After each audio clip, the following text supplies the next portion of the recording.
Welcome to Fab Works Live with Dave and Ado, two guys that don't have a clue what the hell they are talking about, but manage to get away with it every single time.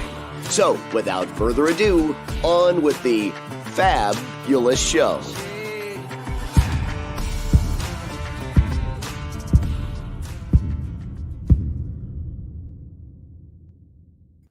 And is it the bantha? Is that what it is? Yeah. You know the bantha? It's like a country song. You are too much. You are too much, brother. How you doing, man? How you doing, Ada? I'm doing great. How are you? For a Monday. Monday. But I just took the whole week off. I'm like, the heck with it. I'm taking vacation. Must be nice. Yeah. Must be nice. Not for me. My voice is still a little jacked up. I hear that. Yeah. Just a little. It's getting better, though. Yeah, little by little. We'll do it. All right, folks. So we have a great show for you tonight. We got a good friend of ours. You guys know him too. If you're into the Star Rooms Builders group and you're into our community, most of you guys, you'll know who he is. But before we get that going, Dave, who do we got going on so far? I know we were kind of early on this one, but who do we got on? Do we know? We got the Maker. That's Josh Watts. Hey. Jimmy from Outer World Workshop. Yep. Sketchy guy. Cameron, baby. Witsy up. Witsy up to. I think that's part of his last name, right? Is that Witsy up to? Yeah. John Witz or something like that. I believe so. There's Kelly Stern from Props and Villainy. Howdy, fellas. I bet you liked that beginning intro too, didn't you? You had too much. And I think that's it for right now. All right. Well, we'll call out some more people as they come in. All right. So, all right, folks. You guys know him as Garland's Workshop. Garland's a really good friend of ours, good prop maker. We're going to be putting out his links and all his stuff to his YouTube channel, Facebook, Instagram, so you guys can show him some love and go over there and subscribe to his channel. But we're going to bring him up. He is in the green room right now, so we got him on lockdown until we bring him up here. We're holding him back. Just a He's full energy. He's excited. He's wired like a microwave, folks. Drinking coffee since 4 a.m. this morning. Just a little bit nervous. That's he's a good guy. All right, folks, let's go ahead and welcome Garland to the show. How you doing, brother? Hey, how's it going, guys? Garland? Doing good, man. How are you? Oh man, you guys are a riot. Check out that background he's got going on. Oh yeah, that looks good. That looks really good. Let's bring it up to the forefront. There we go. He's got some good stuff going on. We're going to talk about all those. Are you in Tatooine right now? I'm trying to. Nice. All right. Dave, I'm going to hit him with the first round of questions. Do you want to hit him with the first round? Yeah, go ahead. Okay, here we go. All right, Garland, questions for you, bud. Ever since you started prop making, have you found yourself to be watching films now in a different manner? And what I mean by that is, like, when I first started prop making many moons ago, I would look at the movie, but I'm also looking at all the set design, the greeblies, the props, the colors, the lighting, all that stuff. Are you finding yourself doing the same thing? Oh, absolutely. I grew up in, Southern California, where every person in Southern California thinks that they're an actor. I just happen to be a waitress, or I'm a computer engineer, or whatever. I'm just waiting for that moment where I'm gonna make it. And so I always was a little bit aware of the Hollywood effect, right? The music production and set studios, and even back when I was younger, my dad, he'd always let one room set for like a student, low rent, just to help people. And one of the guys was coming up from Brazil, went to USC for, film school. Right. And I did a lot of bad acting in that But all his films, I helped him out and I'd watch how he did everything. A lot of B movies. Oh yeah, student productions. Okay, got it. But yeah, back on point. What you're saying, I've loved Star Wars since I think I was 3 years old when it came out. Watched it in the drive-in theaters, and since then, I watch movies mainly for how do I feel. What presence does it have on me? Does it take me to a new world, a new experience? But now that I'm making props, I can't help but like every time a show comes on, there's actors going on, but I'm looking at the set design. I'm looking about what material did they use there? I wonder what kind of circuit that, are they using an Arduino, or are they using, some sort of soldering technique with certain circuits that are simple to make on your own without an Arduino? And or just Christmas lights glued to the back, right? Yeah, exactly. That's how we all started doing that. And all of us, we still do it. It's easy, so right? I'm always a buzz trying to figure out the hows and whys, what materials. And somehow I always knew you were a bad actor too. Bad actor. But in a different way. Yeah. You got sketchy guys saying, wait, everyone in LA isn't an actor, but every waiter and waitress is an actor. Absolutely. They just haven't made their break. That's right. Yeah. All right. Well, nice. Question that most of all of people ask me this too. Are you strictly like Star Wars? And I tell them I'm not. I do any type of genre, any type of film I love, and I'll create the props for them. There are some specific prop makers that only focus, and that's all they do is Star Wars props. There's some that do strictly like Star Trek, and some are strictly Alien. But I'm open for everything. So how about you? Where are you at in your prop? Are you like strictly Star Wars? Are you do other themes? As far as prop building, it's strictly Star Wars at the moment.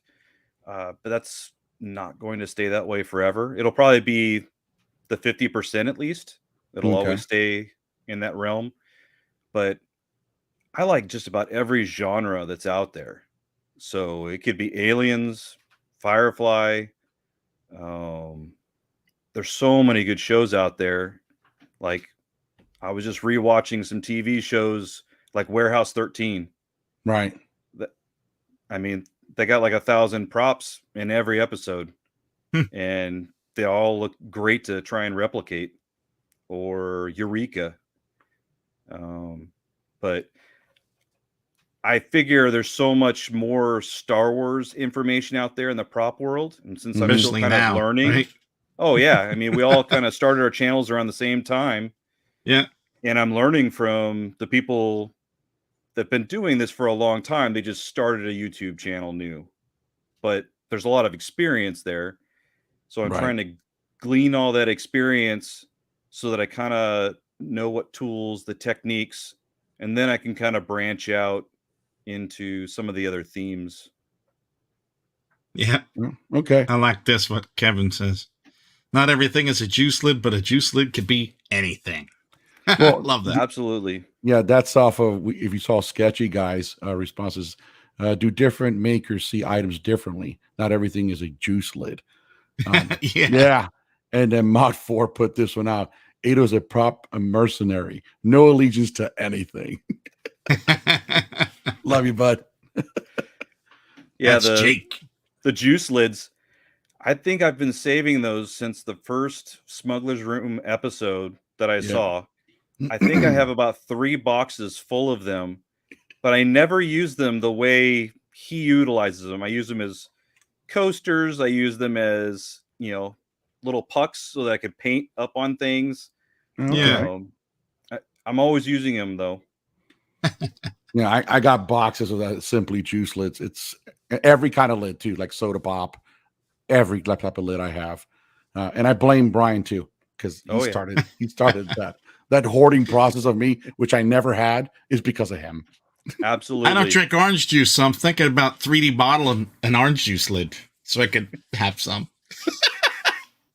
Right. Hey, Garland, before I start asking you my questions, your name, Garland's Workshop, is that why you did that?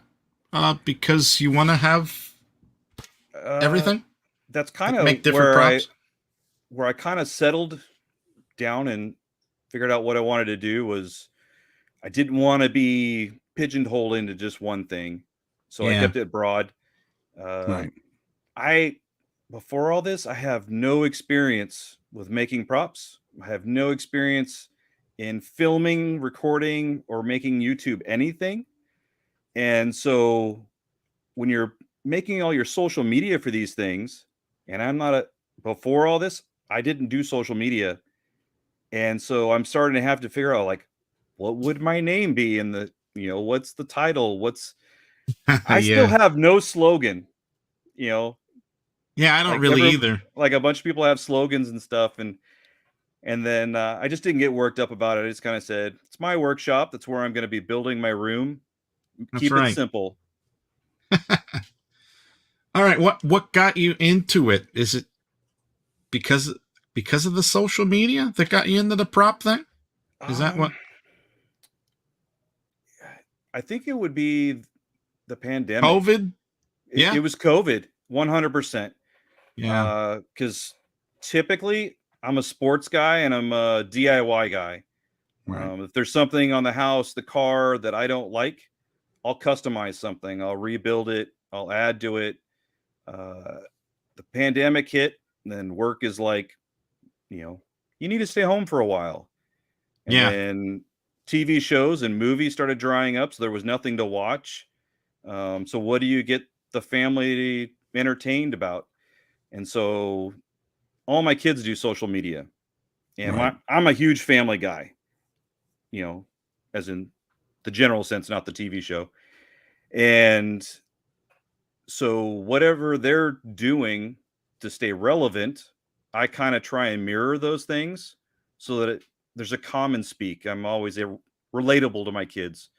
Yeah. And when I say kids, I think the youngest one's 18 almost. So young adults. So Right. it's a little more complicated than, entertaining a 4-year-old. And so I started doing the YouTube, and I just started watching how the algorithm works. It figures out who you are and starts advertising the right things. I started seeing a lot of my normal woodworking. The next thing I know, I'm seeing Bob from I Like to Make Things. They saw that I clicked all his Star Wars videos, and then I watched Bill Duran over at Punish Props. Yeah. And then the next thing I know, it's sending me over to see Ron, CGR artist. Yeah. And I'm like, okay, I've made some themed rooms before, but nothing like that. That was amazing. It blew my mind. And then between those collections, suddenly this little smuggler icon on YouTube shows up, and I'm like, what's this? I clicked, and you all know how it goes. You just keep clicking, you watch every video, you rewatch them. And I was like, I have to do this. And if I'm going to do it, I have to do it right. And so I decided to make a YouTube channel for no other reason than accountability. I was telling my wife, I'm like, I don't think anybody's going to watch my stuff. I may have to force the kids to be, subscribed so I can at least I have 1 or 2 subscribers. Yeah. And, but it was kind of like an active documentary journal of my progress. That's how it was for me too. Anybody who saw my first prop on the video, that literally was my very first prop I've ever made in my life. Yeah. Yeah. I think any YouTuber, when you first start, and even Brian will tell you this, that he's like, who the hell wants to see my stuff? Nobody's going to watch me. Yeah. All of us have gone through that phase that we were like, who wants to watch this? But lo and behold, you put it out there, and there are folks out there that are interested in your content. If you build it, they will come. Yep. That's right. Yeah. So any brand new YouTubers out there, take the plunge. If you're thinking about it, don't think about it. Just do it. Use your phone, whatever you got. It doesn't matter. You don't have to have this fancy camera from Canon or Nikon or Sony to start anything. You can start it right off your phone and get going. Hey, Ado, before you get in the prop section, can I say hi to the other people that came in here? Absolutely, bring them up. So we got Martin Sarame. Am I saying that right? Yeah. Martin Sarame. Hey. We lost Garland. Yeah. Jake from Made 4 is in the house. What up, Jake? Jake from State Farms. Jesse Campos is in the house. Nice. Jesse. I like Jesse. Barry Scher. Is that my coworker, Barry Scher? Hey! And there's Garland back. And then we got Kevin Conca. Kevin. Hi, how you doing, Kev? And Dreaming Tabitha is here. Nice. Sweet. Hi, Tabitha. Sweet. A lot of great people on here. Everybody. Yeah. Oh, there's Dennis, Black Market Outpost. Dennis. Hi, Dennis. What up? Send me that link, Dennis. Send me that link. All right. Who's that? Broca Garage also just showed up. Oh, yeah. A lot of great prop makers. Hi, everybody. Oh, yeah. And painters and artists and all that good stuff. We love them all. All right. So let's get into your props. First prop coming up. And this one, if you can walk us through it, this obviously is a little panel that you made. So what are the pieces you used here and what did you create? Oh, wow. That was probably to date one of my favorite props I've made. I pretty much, you look at these hard drives all the time, and I have a comm electronics background. So tearing these things apart, knowing how they work, what all the part names are, the ones and zeros of how they get computed through a computer, very familiar to me. And I was just staring at one on my desk and I'm like, you know what? If I just take off that top panel, I could probably make like some sort of, portable control panel that you can kind of walk around with, but I want it to work. I want to be able to switch on the lights and have it, operate. And so then I can't tell you how much I actually like tearing apart hard drives. I mean, I got stacks and stacks of them. I think I filmed it 2 or 3 times just because I enjoyed the process so much of methodically tearing them apart. And one of the viewers just said you had the Lego Boba Fett there for scale. Yeah, for scale. I don't know if anybody's noticed, but I try and have that Boba Fett in at least a photo or every video. My eldest son, his favorite has always been Boba Fett, as is mine. And, I got that for him. And then when he moved on to his Air Force job, he let me keep it. And so kind of it's my way of having him with me all the time is putting him in every episode. All right, that's cool. I really like that. That is awesome. It's good to have a backstory on that Boba Fett. Now every time I see it, I'm gonna remember that. Garland's a big family man. Well, oh yeah. Your son's in the military. You were also in the military. Correct. Yeah. How many 23 years? 23 years you served. Yeah. Thank you. Thank you so much. Salute. Salute. All right, let's talk about the next prop you did.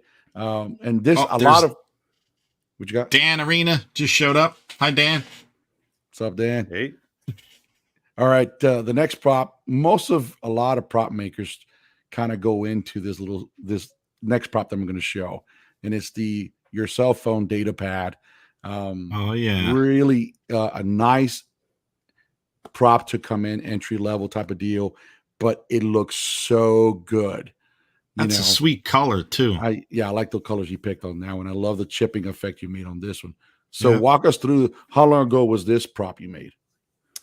I made this probably about 3 weeks ago. I needed to go down to Los Angeles last minute, and I decided I was going to go to Disneyland with my dad because we're both doing the trip together. And I was like, well, since we're going to be down there, let's go to Disneyland. That way it's not just, a business trip, but we can have some fun. And I remember Brian having an episode saying that, everybody does this. That's right. So I was like, well, if everybody's got to do it, I need to do this. And so my youngest son was around and I said, all right, I'll go buy some cases and we're going to do this together and have some fun. And I bought a tank kit and we just kind of went at it. This one, I used Adam Savage's techniques that he taught probably about 6 months ago. Too often you don't see the hows and whys that Star Wars makes a decision on their aesthetic. But he had a phenomenal episode where he walked everybody through how many of those punches you make, where they should be on the styrene. Oh yeah, and it's fantastic. I loved it. Where was this at? It's on Adam Savage's Tested. Yeah, I'm gonna have to check that out because I have one of them, the nibblers. Yeah. It was like a 40-minute episode. He goes at a perfect pace, and you're able to. He tells you what kind of glues to use, and some of the tools that I even use. Interesting. Yeah, very unique tools. So I bought all the tools, and we just went at it and had a blast. So for those of you guys thinking about making one of these data pads for cell phones, really easy to make. You get yourself some styrene sheet. If you don't, where to go, you can get it either on Amazon or eBay for styrene or your local art store. But if you don't have any of that, you can go to Home Depot and get one of those yard signs. That's styrene, that plastic. You can use those and then go ahead and then cut them up and glue them on, and then get either an airplane kit, a model airplane kit, a tank kit, even a ship or anything like that, and start messing with the pieces and gluing them down. Now, we're going to talk about that very product that, in fact, Adam Savage uses to glue his styrene. Some people think, oh, it's super glue. No. There is another. Use that stuff on everything, man. Super glue. Super glue. But there is another adhesive that's really good, and it's made for that. And we're going to talk about that on our tooltip time, and we'll show you that you can start putting what Garland did, a data pad together pretty quickly, and then painting it. I like what Dreaming Tabitha said. She said that your paint job looks like leather. Yeah. Oh, interesting. Yeah, it did. The paint I used was Rust-Oleum. It was the industrial version of the paint that Brian uses all the time. Okay. So it's not the 2X. It's a can that's probably a third taller. Okay. And the hue's just a little bit different. And then I used a semi-gloss clear on top of that. But you did the chipping effect and you put silver first? I did do silver first. And that's actually automotive high heat silver. Oh. So, I mean, it's the kind of stuff you can use for like the drums of your car, or you can use it on your, barbecue. And what did you use for the chipping fluid, the masking fluid? Oh, toothpaste, of course. So your toothpaste, mustard, liquid latex, you can use a bunch of stuff. I love that episode that Garland did where do you see that where he did like a quadrant and he tried a little bit of each, and he was trying to prove or disprove which one looked better and stuff. And that was a very interesting show. I love that. That was probably one of my biggest learning videos I've done to date. Mm-hmm. I was talking to Sean, and I was giving him some ideas of things that I was going to do. Oh, yeah. And he's like, oh, yeah, I was thinking about doing that too. But he's like, you sent him the piece or something, right? And he had to see which was which. And I think he got them all, didn't he? We established the rules. I told him what I was going to do. He's like, okay, that makes sense. And without telling him, I changed the rules. I put some salt on because I just got curious at a moment. Oh, yeah. And he knew that. Yeah, he spotted it right away. I was Sean Dish just show up. So hi, Sean. We're talking about you, buddy. Yeah, but Sean is the master when it comes to weathering and painting. He is. Well, my God. But this show wasn't about him. No, I know. We must continue. But that's why he was able to pick it up, because he knows he did it. He's done it. Yeah. He's done it. So he knows it. So it's really good. That was a great show, though. That was awesome. Agree. I love it. All right, let's bring up the next. What else we got? Oh, it's one of them is actually the one we're going to talk about now is directly right behind him. So we'll bring it up here, and then we'll bring him forward.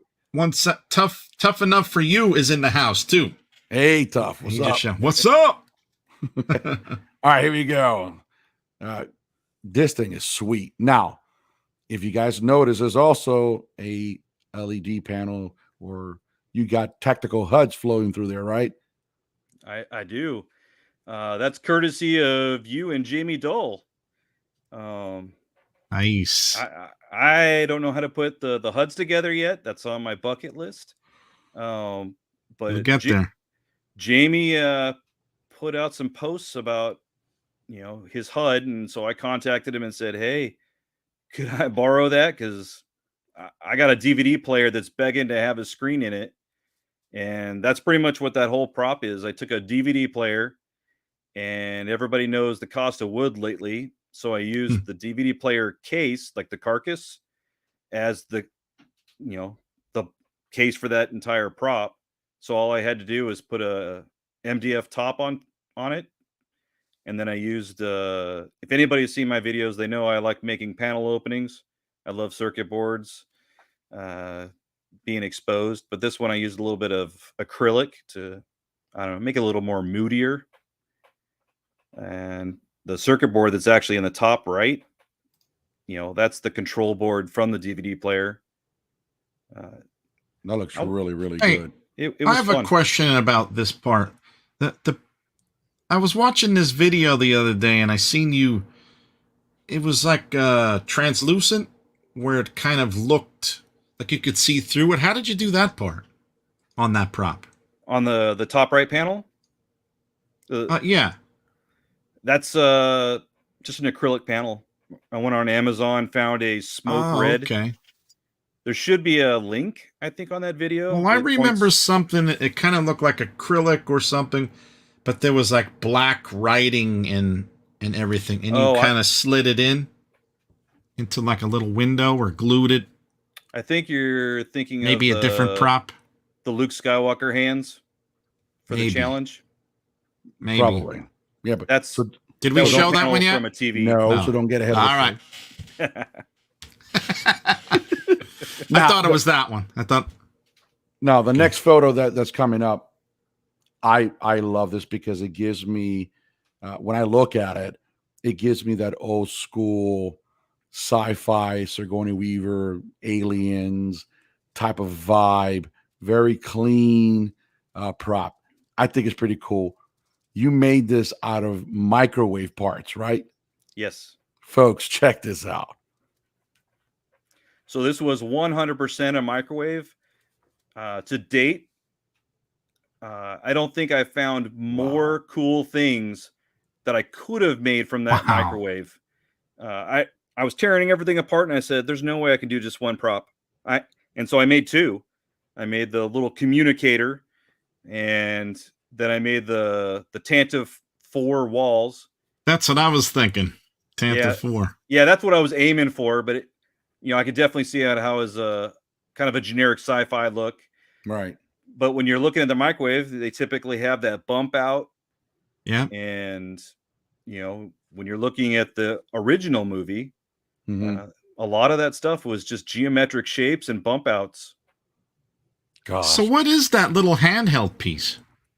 That's the control board, on the side of the microwave where you punch in all the numbers and the times for like, do you want popcorn? Do you want 30 seconds more?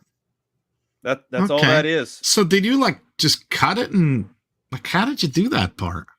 So all you have to do is there's like 2 screws on the back of the main bezel. Right. You take that off, and then the whole piece comes off.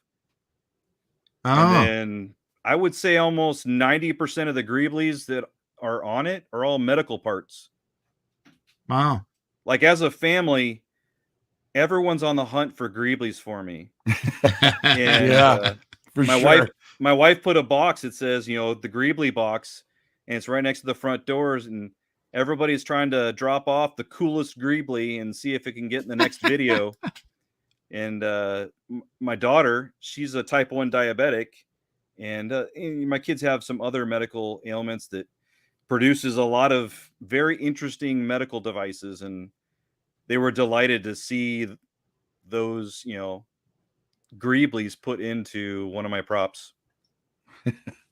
This thing is unbelievable. Let me tell you. Yeah, I like that too a lot. Now, Garland, if Well, you've inspired me to get a microwave and just demolish it and create something like this. If I throw some stickers on this thing will look unbelievable. Some decals. Oh, Woo! I think decals, especially the ones you do, would probably put it over the top. Yeah, let's make some special ones for it. So send me some more photos. I'll design them for you and I'll send them to you so that we can print them out and put them on there because that thing is just gorgeous. There's some people in the chat claiming that it needs to be weathered and dirty. Oh lordy, no, it's Santa 4. You don't do. Yeah, I know. Come on. Jamie Dull's in the house too. What's up, Jamie? Hey, Jamie. He likes it all white. Yeah. All white. All right, the next one. Nice. The next one's pretty funny. This was a challenge that Dave from Whitey Wicked Workshop put out with a Dollar Tree challenge. And when I saw this one.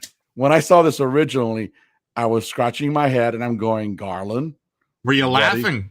Oh, I was dying, dude. I was laughing too. Like, what's he gonna do with this? All right, let me show you, folks. Let me show you first what he was going to be making. And I was like, okay, I got questions for him. Here's the photo.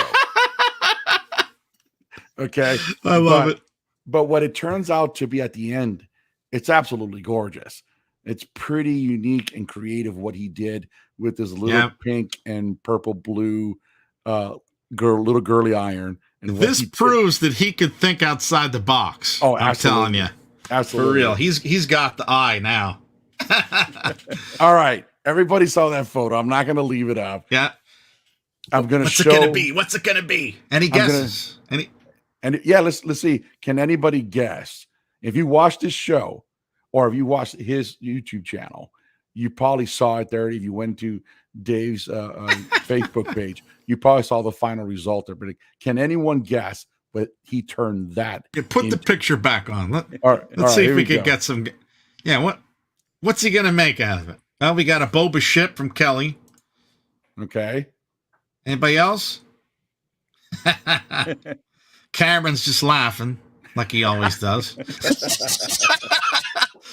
Josh is saying slave one. Yep. Anybody else? He says a pork. I guess it could be. You make that into a pork. Yeah. All right, let's bring up for the folks who did answer. Yeah, you're absolutely right. What he did the slave one. Here we go. Some sort of that's a new one. Oh, that's a new one. I can see that. What he actually did. Check this out. Yeah, that's awesome. And this is also the episode where he learned how to do the texturing and stuff, which is really awesome. Yeah, but not only did he do the ship, he also did the diorama around it, the rock features. That's what I meant. Yeah. Right. And then everybody can see the Simply Juice lid that's there. That's the only juice lid I've used actually as a prop. Oh, really? Yeah. Let me tell you. It's the smaller bottle version. I was super impressed when I saw that you turned that little tiny girly iron into a slave one ship. I was remember we were talking about laughing? Yeah. It was awesome. Look at this. This is crazy. Okay. Here's a bigger photo of it with the diorama cave that you put together. And again, we were limited because Dave only said that you were only allowed to use $15 worth. You had to go to the dollar store and it can only be $15 or anything that you've had already that didn't cost you any money that you could use. So $15 worth, and you did that. That's impressive. You know, yeah, that was $2.50. $2.50. Look at that. How did you do the texture on the rocks? So the texture on the rocks, I originally had those little tool bins, and I was going to make that as the cave. And then I was like, that's just not going to be big enough. It's not going to photograph well. You know, I want to give Dave the best, picture I can for the challenge. And so I was looking at a bunch of the shipping foam that, manufacturers put in boxes. And I'm like, I've seen more than enough Boil Eye Hobby and some other, creators out there. I could try my hand at some foam. And so it's EPS foam. Okay. So definitely put on the protective gear when you're slicing away at that stuff. And so I kind of created the look I wanted for the mountain, and I made a mixture of Mod Podge. I used plaster of Paris and the paint that I wanted to use, and I created. And the plaster of Paris mainly is just so that you can hide all the seams. So, Right. Because originally I finished the entire thing, and I was like, I got seams that you can see, and I didn't like that. So I redid the entire thing, and I think I used 6 different colors. And I was just using a dry brush effect. I think I went from dark and then brought it up level to level with a little bit lighter. And I was taking screenshots of Book of Boba Fett. I was looking, at the old movies, trying to get the right tone for what Tatooine should look like. Right. When I was watching that video, Garland, I kind of felt your pain and what you were doing at the time. Because, I could see the lines, and I'm like, okay, it still looks kind of good. But then you come over there, and then you started schmutzing the stuff. I'm like, yeah, he's got it. Yeah. Schmutzing. Yeah, that really came out great, especially for your first time. Jeez. I don't know. And it was the mine first would look prop. like. It was the first prop that when my wife came in the garage, she's like, "Oh, that's impressive." And See that? I'm like, "Well, I've made other stuff." And she's like, "Well, this stuff she's more familiar with using. She did all the kids' dioramas, right? and she's used to using those materials." And so I kind of got brownie points at home for. Kelly thought it was a real rock. Kelly thought it was a real rock. Oh, awesome. Thanks. No, I started to realize I like making those dioramas. I like the textures. A lot of it, it's prep. You got to do the prep work. You got to make enough shape, and you almost have to dig into the material a little extra, because when you cover it with the plaster of Paris, it's going to flatten it. And then I used that little probe knife, and I just started jabbing down into the surface, so you kind of get that that texture look, like a rock look. Yeah, like the rock look, where almost on the a cove, right, where you get looks like somebody just drove a bunch of nails and then they pulled the nails up. Let's bring that photo back up while he's talking about it, so the folks can see what he did. And then I dug in some stuff on the side to look like maybe somebody had to be upset at Jabba at some point and put some blaster marks in the rock. Yeah, I see that. That's cool. And you could definitely tell with the different colored paints. Like I could tell when you were painting the one, and man, and you were letting it flow kind of down and watered it down. That looked really great. I love that. Yeah, I was watching a model maker, and he was showing that, and it's a little contrary to a lot of stuff that you normally see, but he was saying just use a spray bottle and the oil paints, like the water mixable oil paints. Yeah, you just keep spraying it with the water bottle, and then you get those little drips that come down. It starts to run down inside the cracks and all. Yeah. And it makes it more manageable when you're brushing it. Kelly wants to buy it. He wants to know how much. You can have it. Quit being a troublemaker, Kelly. I want to trade you though. You have a panel box that my daughter fell in love with. Oh, that's Is that the pink one? The pink one. It was the pink one. There you go. Maybe he could get a trade going on. Yeah. Now, there's a couple of materials for folks that are obviously you're watching. You can use also a thing called Sculptamold mold. Sculptamold is just like plaster of Paris. It's a different type of material, but it gives you that same organic look to build rocks and stuff like that. So then use granite. Raise granite? No. Grout. Use grout. Yeah. You can put that on the ground, and then you have to dilute some with some PVA glue, and then spritz it down with some alcohol to pack it down, so it creates that rough texture. So I think it's pretty good. Yeah, I think the next two round sets in the house here. Oh, what's up, guys? Yeah, I think next time I'd like to use some of that stuff that James from the Rebel Base build used some of that dust powder, and it gives it that sandy look. Oh yeah. Yeah, I think I want to try that the next go around. Yeah, something Earth. I forget the name of the. Fuller's Earth. Yeah, Fuller's Earth. Yeah, Fuller's I Earth. just tried using some of that. Fuller's Earth is also used in the movie industry to dust up the garments of actors to make it look worn and torn. They use that as well to create that. So just don't inhale that stuff. It's not good for you.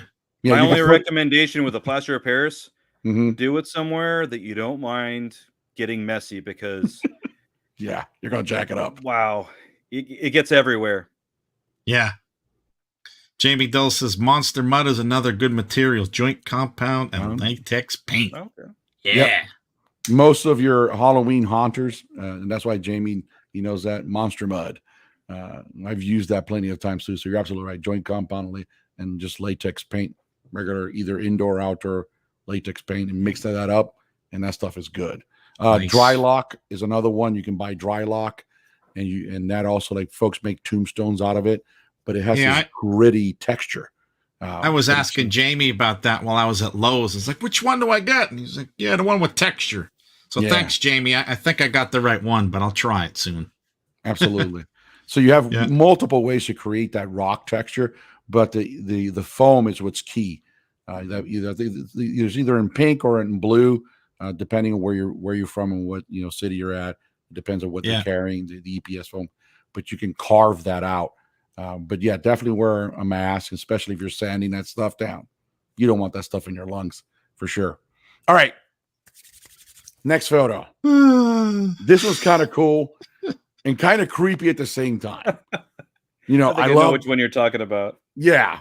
Well, we did the FabWorks challenge, and Garland was one of the contestants that came in on the FabWorks challenge, and he created this piece I'm about to show you guys. Very original piece. Absolutely. Original all the way. It came to creativity. Did anybody give you a hand with this when you were building it? So you'll see why he's saying that. But this is so cool. But I definitely got the highest points from me and a lot of the judges when it came to creativity, because this is original. Check this out. Walk us through this, Garland. Wow. So this go around, I hadn't even, of course, it was we chose Savvy's Workshop or the Den of Antiquities. I chose the Den of Antiquities, and I hadn't been there before, so it was a little bit. I wasn't sure what to do, but I read up on it, and I'm like, all right, he's kind of like that guy in Marvel who just collects things. So what's unique and they'd want to collect? And right off the bat, I'm like, there's always something about the Skywalker appendages that people get fascinated with. And so I ordered the only pair of hands that Amazon had. And because it was so far away from Halloween, nobody else was selling them. And so I had to learn how to paint the hands, which I've never made a palette before in my life. And so I had to learn how to make flesh tones. And then because I had a right and a left, but I needed two right hands, I had to disassemble the left hand and then reassemble it in a manner so that it would fill the glove. Right. And the theme I was going with was I wanted as much of it to be symbolic. So, they both came from Tatooine. However, because the Tatooine's color is a little bit more lighter, it's more innocent looking. More of that was on the Luke Skywalker hand. And then on the right side, Vader was predominantly a dark person. He only came around at the last end in Return of the Jedi and, came back into the fold. So I wanted more of that Empire look. And then the symbolism on the left side was basically it's the droid collar. That was a eBay find. I think I paid $10 total for that. And it was complete with everything, perfect condition. Then I went to Joann's to go get some fabric to kind of represent his tunic from Empire Strikes Back. And if you can picture me explaining to a lady in her 60s, maybe 70s, that I was trying to make a prop about severed hands and I just needed a yard of fabric. The look. Oh man, and a shovel. I might as well have been called Dexter or something at that point. But wow. And then I figured, throw in some video to kind of depict the two scenes in which those battles happened. So it was kind of had some interactive aspects to it.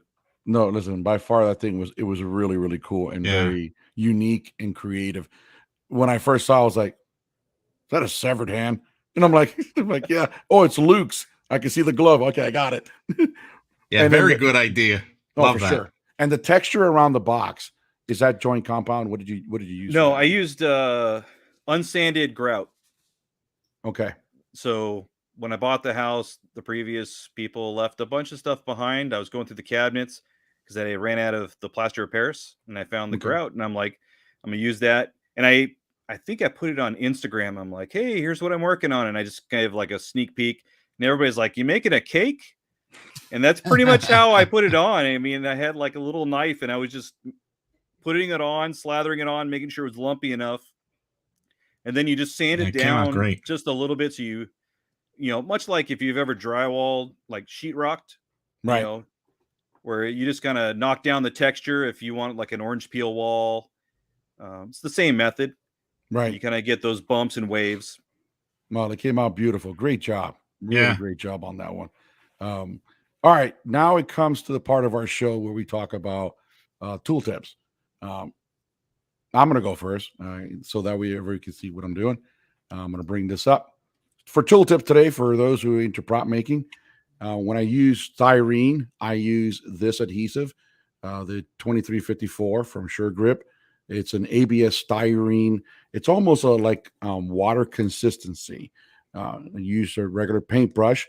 So if you're working with styrene or ABS, instead of using super glue, I'll dip this in there and I'll do right down the seam line of that specific prop in order to glue two pieces together. And what it does, it melts, it joins in by melting it. So if you want to try it out, not sponsored by this company, if they want to sponsor us, go right ahead. But it's the 2354, and you can see here the company that made it, SCI Grip, ABS and styrene adhesive. Adam Savage uses this as well. A lot of his props, so something that I picked up from him, and I learned it. And I know, Garland, you also have a tool tip, right, for today? I do. All right. So when you're doing your soldering, these little micro brushes, they come in very handy. My wife got these for me from the sewing store. But this is kind of what they look like. So when you're trying to get flux on some of your components, you don't want too much flux because otherwise you're going to get corrosion down the line. Right. And so it just gives you just enough, flux so that you can put it on the circuit in a tight spot and you're good to go. It's pretty easy to use. I like that. I like that. All right, Dave, you don't got one for today, no? I remembered one here. So this is the prop that I just made for the challenge. Yeah. But I remembered I wanted to make this foam and not 3D printed. So I remembered, I think it was Punish Props. They used the heat gun and they crumbled up like aluminum foil. I don't know how good you could see that, but yeah, we can it was see to that. give it nice texture, So all I did was heat it up and then I pushed aluminum foil on it and it came out really cool, I think. Yeah, you can make it to make like leather. It's like a lot of cosplayers do that. You could put imprints on them, like tires. One more thing. When I did this prop, I used UV resin and just kind of brushed it on top to make it nice and smooth. Oh, wow. And then I cured it with a UV light. That's really nice. Yeah. So that's one of the props that's going to one of the winners. That's right. I'm waiting for the addresses and it's going. Look at that thing. That's a thing of beauty.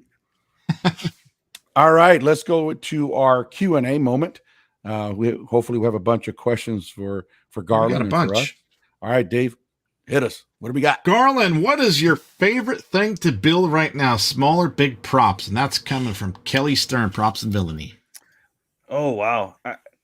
I can't get away from my panels. I love making panels, and I'm finding that I want to keep making them bigger and bigger. Gives you more options, and I think it challenges me to figure out how to fill the space. I that's probably the hardest thing I think was starting with prop building, is trying to think in a new mindset. And when you have to break down something like Star Wars as a theme, what are the main components? How are you going to use those components? Are you doing just like the movie? Or I prefer, like, I get inspired visually. I'll see something and I'm like, I have to do something just like that.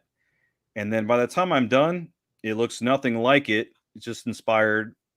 And I think I prefer the custom look. Right. Right. Yeah. All You're right, doing Dave, a good job of the customs.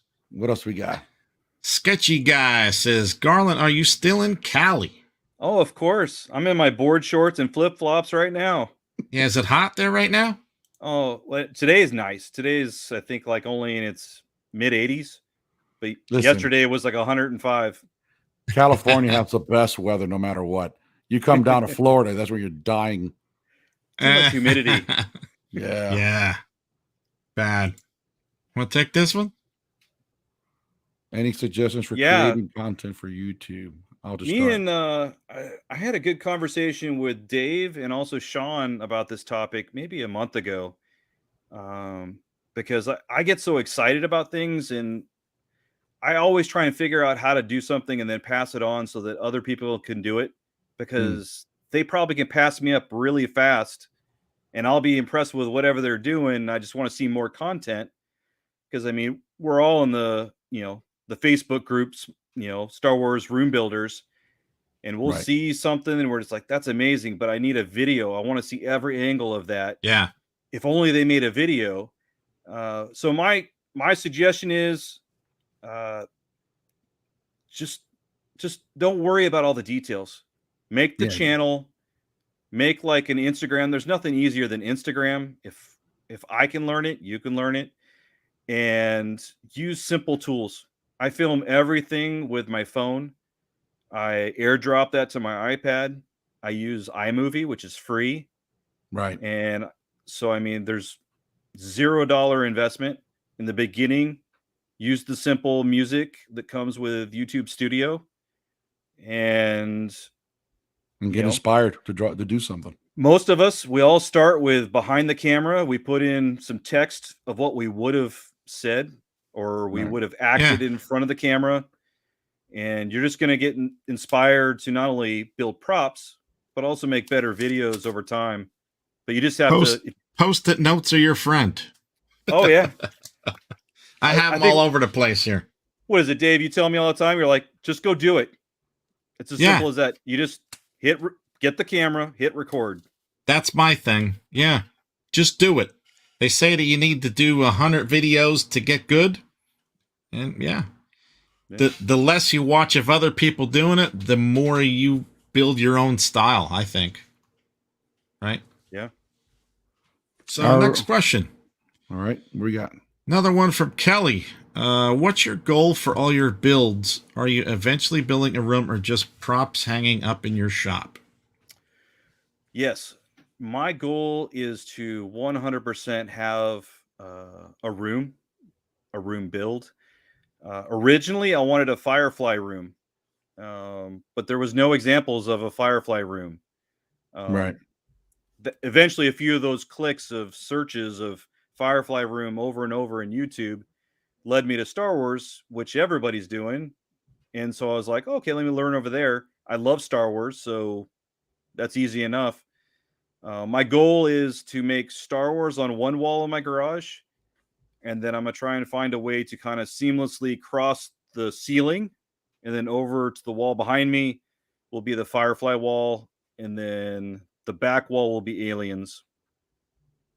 Ooh, nice. And then I figure eventually have Halloween where the kids can kind of parade in and we can hand them candy and they can see where you could shoot them at them like Jamie Dell does, right? Here's your Tootsie Roll. His setups are incredible. Yeah.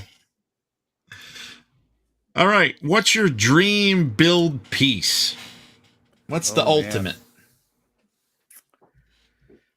The ultimate piece. I think the ultimate piece for me is probably my Firefly wall.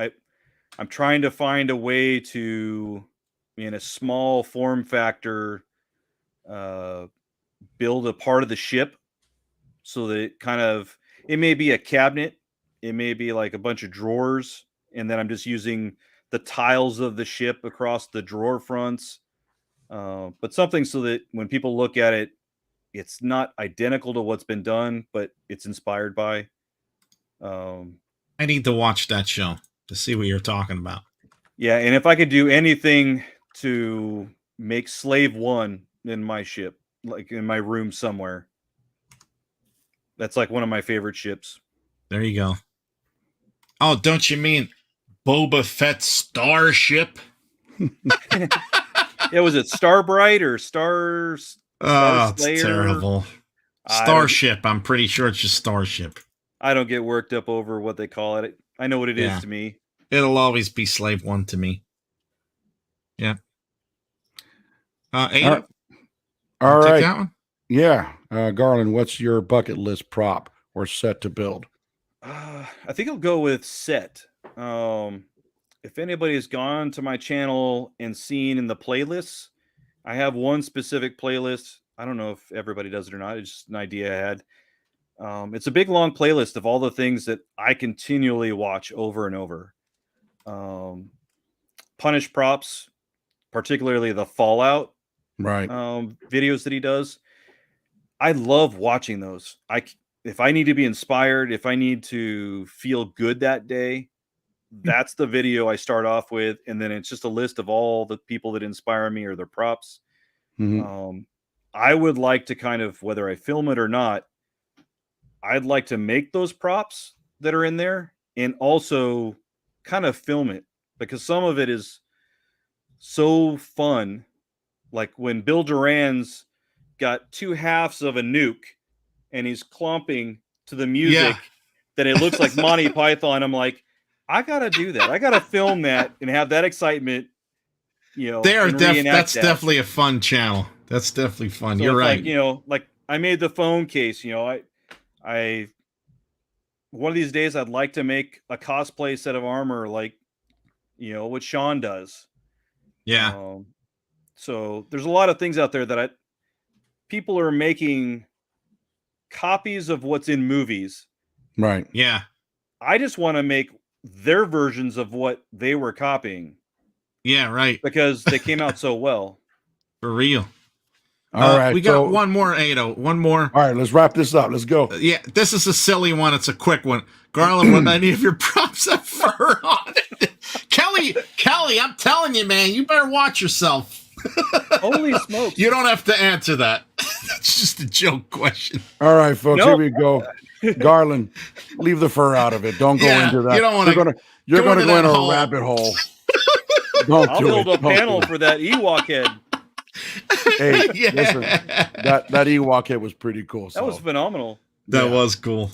All right, so we got a lot of your social media. I know. Where can folks find you?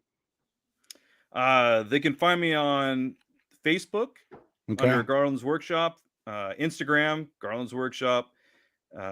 Those are my normal places. I just started a Pinterest under the same name, Garland's Workshop. Okay. So just trying to get all my information out there. If anybody has curious questions or comments or ideas, I'm always looking for an idea to jump at and try something new. All right, we're going to be putting all your links out. They should be hitting the chat now. So, folks, make sure you pass by, show Garland some love. He's a great prop maker, good friend of ours, too. So make sure you guys check him out. So next week, I want to give a quick announcement for next week's show. We got a really good one lined up, folks. We got our friend of ours, Travis Larson. It's going to be a little bit of a change from the Star Wars. If you're into Disney stuff, you're not going to want to miss this show. This guy's, I believe, when it comes to room building, over the top. Over the top. You guys are not going to want to miss what this guy did in his basement. You're going to flip out. It's all Disney. So if you're a Disney freak like I am, make sure you come to the show next week and watch it, because it's going to be unbelievable. Garland, thank you for being such an amazing guest. But I want to take this time to give you the fab floor. Go ahead and tell our viewers what you got going on in your show. What's the next thing for you, so they can continue to follow you, bud. What you got? So coming up ahead, definitely the room build. I've got to get the room started. Part of that was making room in my room, because I have so many Greeblies. I built 2 sheds just to store all of it. And I realized I was falling behind with how many things I wanted to show the community. Hey, here's a sewing machine. Here's what's inside of it. There's cool things. And so I started a new series called Hunting for Greeblies. And primarily I'm doing that on Facebook. So if you go to Garland's Workshop on Facebook, I have these 1-minute shorts. It shows you exactly what's in these things. Mm-hmm. And, it's just another way of contributing, because I've received so much. And I think I'd like to get into some more model building. As you see, I kind of like those textures, and I just gotta get in the attic and find some of those old action figures I got. Yeah, we're all getting into that. I mean, Dennis from Black Market Opera started an avalanche with that stuff too. James has done some great. I just saw his post today. Yeah, his latest one's awesome. Yeah, can't wait to see the finished product of that one. So yeah. All right. Well, listen, again, I appreciate. Thank you to all our viewers for coming out and checking out our show. Remember to like and subscribe to FabWorks. Be here every Monday, 8 p.m. for the next show. We're going to continue to run with this. And always if you're something fresh, right? Yeah. And if you're a prop maker or an artist of any kind and you want to be part of the show, hit us up. Let us know. Let's see your work, and then we'll bring you on the show. So with that said, all right, folks, we love you. We think the world of you, and we'll see you guys on the next episode. Bye, folks. Thank you. What's that? Hey, that was so good. Do the banter. Do the banter. Yeah. Bye, folks.